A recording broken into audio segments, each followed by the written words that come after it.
විශේෂ බලකා සෙබළ සංකල්පය මා විසින් තෝරා ගන්නා ලද වෘත්තෙහි බැලරුම් භාවය පූර්ණ වශයෙන් වටහා ගනිමින් ස්වේච්ඡාවෙන් ඉදිරිපත් වූ මම විශේෂ බලකාය අවමානයට පත්වන ආකාරයෙන් ක්‍රියා නොකරමි.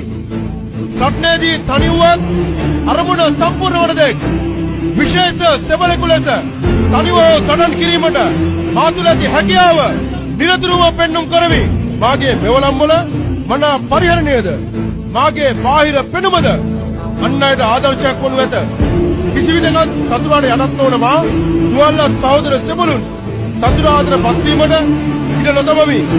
මම මනා පුහුණුවක් ලද විශේෂයෙන් තෝරාගත් සෙබළෙකු බව එදියෙන් යුතුව රටට ප්‍රදර්ශනය කරමි. අධිෂ්ඨානයෙන් අභීතව අරමුණ කරා